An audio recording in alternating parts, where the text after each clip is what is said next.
नमस्ते। आज के इस दिलचस्प एक्सप्लेनर में आपका स्वागत है। आज हम एक ऐसी चीज को डिकोड करने वाले हैं जो हम सबकी जिंदगी का एक बड़ा हिस्सा है। करिश्मा, अट्रैक्शन और इंसानी जुड़ाव। अक्सर हमें लगता है कि आकर्षण या चार्म कोई पैदाइशी गुण है जो बस कुछ ही लकी लोगों को मिलता है ना?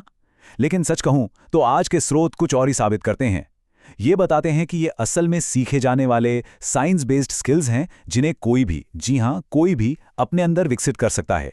तो चलिए एक नजर डालते हैं अपने आज के इस रोड मैप पर। हम कुल 5 अहम हिस्सों पर बात करेंगे। आकर्षण की असल सच्चाई से लेकर छिपे हुए सिग्नल्स को पकड़ने तक, सही तरीके से अप्रोच करने के विज्ञान, बातचीत में महारत हासिल करने और आखिर में उन मैग्नेटिक लोगों की खास आदतों तक। आज हम अपनी सोच को जनजात टैलेंट वाले आइडिया से शिफ्ट करके सोशल डायनामिक्स को समझने और उसे अपने हक में काम कराने की इस मास्टर क्लास की ओर मोड़ेंगे। चलिए सीधे शुरुआत करते हैं हमारे पहले भाग से, आकर्षण की सच्चाई। आगे बढ़ने से पहले यह समझना बहुत जरूरी है कि आखिर फिजिकल और सोशल अपील की असल जमीनी हकीकत क्या होती है।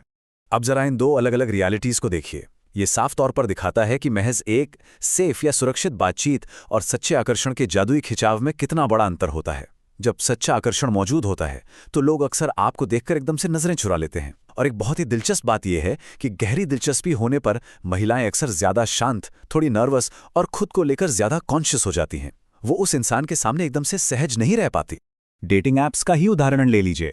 अगर किसी छोटे शहर में डेटिंग ऐप पर दिन में 5 से भी कम मैच मिल रहे हैं तो इसे बस खराब किस्मत मानकर नहीं टाला जा सकता। जब हम ऐसे पैटर्न्स को पहचानते हैं तो ये असल में हमें सुधार की साफ गुंजाइश दिखाता है। हकीकत को स्वीकार करके ही हम बेहतर बन सकते हैं। अब आगे बढ़ते हैं भाग 2 की ओर। यहाँ हम देखेंगे कि कैसे हम उन सबकॉन्शियस यानी अवचेतन संकेतों को पढ़ सकते हैं जो लोग तब जाने अनजाने में दे देते हैं जब उन्हें आप में दिलचस्पी होती है। क्या आपने एफिलिएटिव टीजिंग का नाम सुना है? ये वाकई बहुत दिलचस्प कॉन्सेप्ट है।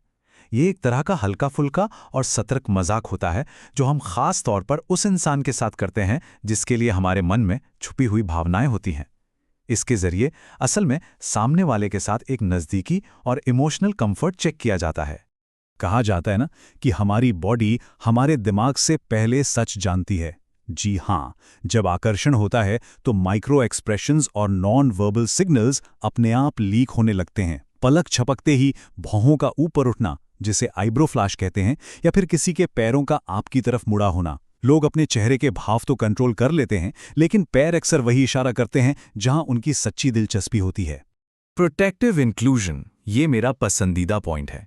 सच्ची दिलचस्पी का मतलब सिर्फ बात करना नहीं है, बल्कि ये गहराई से ध्यान देना है कि कहीं वो इंसान ग्रुप में अकेला तो महसूस नहीं कर रहा, और अगर ऐसा है तो उसे चुपचाप वापस बातचीत में शामिल कर लेना गहरे लगाव का एक बहुत ही प्यारा और अछूत संकेत है। यह देखना अद्भुत है कि एक परवाह करने वाला दिमाग प्राकृतिक रूप से सामने वाले के मूड में हुए जरा से बदलाव को कैसे तुरंत पकड़ लेता है। इसे हाइपर विजिलेंस कहते हैं। इसी वजह से अक्सर बिना एक शब्द बोले ही सामने वाला पूछ बैठता है, क्या हुआ, सब ठीक है? क्योंकि उनका दिमाग लगातार आपके इमोशंस को स्कैन कर रहा होता है। तो इन छिपे हुए सिग्नल्स को डिकोड करने के बाद अब हम अपने तीसरे भाग में प्रवेश कर रहे हैं, अप्रोच करने का विज्ञान, यानी बिना झिझक बात कैसे शुरू करें। किसी के पास जाके बात शुरू करना अपने आप में एक आर्ट है, और यहां काम आती है सोशल प्राइमिंग।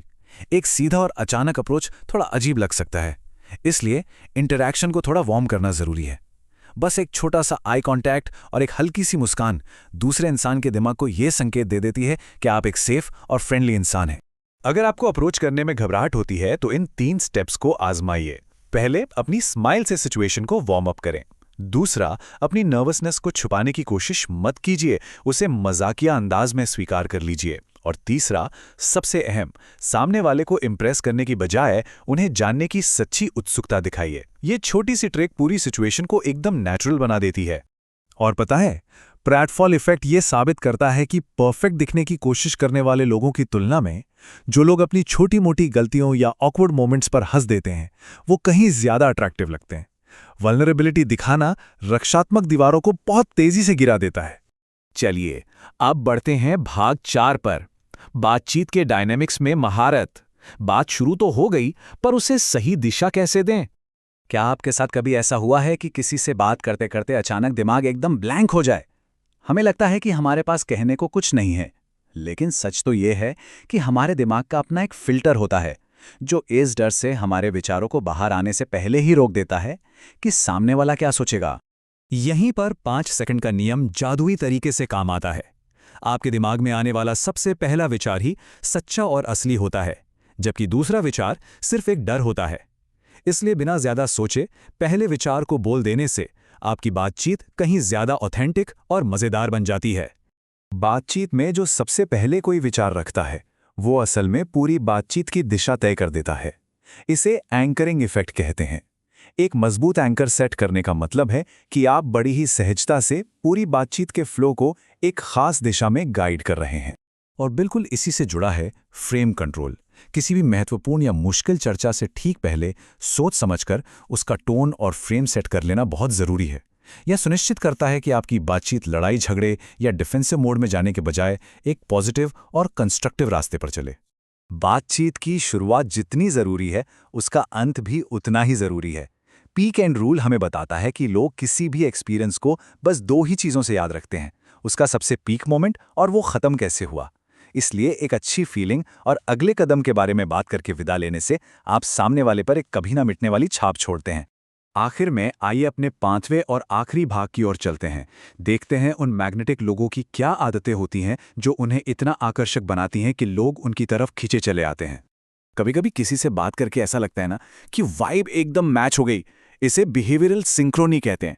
जब आप सबकॉन्शियसली किसी की एनर्जी, उनके बॉडी पोस्चर और बात करने की स्पीड से मैच कर जाते हैं तो एक बहुत ही गहरा और जादुई कनेक्शन बन जाता है। लोग उन लोगों की ओर स्वाभाविक रूप से आकर्षित होते हैं जो उनकी अपनी एनर्जी को रिफ्लेक्ट करते हैं। आई कांटेक्ट बहुत ज़रूरी है, लेकिन इसे सही तरीके से करना आना चाहिए। 3 सेकंड एंगेजमेंट साइकिल एक बेहतरीन तरीका है। बस इतनी देर तक आई कांटेक्ट बनाए रखें कि सामने वाले को आपका कॉन्फिडेंस दिखे और फिर नेचुरली नज़रें हटा लें। इसके साथ ही बातचीत के बीच की खामोशी से घबराने के बजाय उसमें सहज रहना गजब की सोशल स्टेबिलिटी दिखाता है। अब ये बेन फ्रैंकलिन इफेक्ट सुनिए। ये थोड़ा अजीब और उल्टा लग सकता है। जब आप किसी से कोई छोटी सी मदद या फेवर मांगते हैं तो वो इंसान आपको और ज़्यादा पसंद करने लगता है। क्यों? क्योंकि उनका दिमाग उन्हें ये समझाता है कि मैंने इसकी मदद की है, मतलब ये इंसान मेरे लिए ज़रूरी है। ये बिना मेहनत किए एक म्यूचुअल ट्रस्ट और अटैचमेंट बनाने का स्मार्ट तरीका है। जैसे जैसे हम आज के इस एक्सप्लेनर के आखिर में आते हैं, मैं आपको इसे एक बहुत ही गहरे सवाल के साथ छोड़ना चाहूंगा। क्या हम जानबूझकर अपने आसपास के इन सोशल डायनामिक्स को कंट्रोल कर रहे हैं, या हम बस उनके हाथों की कठपुतली बने हुए हैं? क्योंकि दोस्तों, जब बात सोशल इंटेलिजेंस की आती है तो न्यूट्रल रहना कोई ऑप्शन नहीं है। आप या तो माहौल को प्रभावित करते हैं या उससे प्रभावित होते हैं। आप किस तरफ खड़े होना चुनेंगे? सोचने वाली बात है ना? आज हमारे साथ जुड़ने के लिए आपका बहुत बहुत शुक्रिया।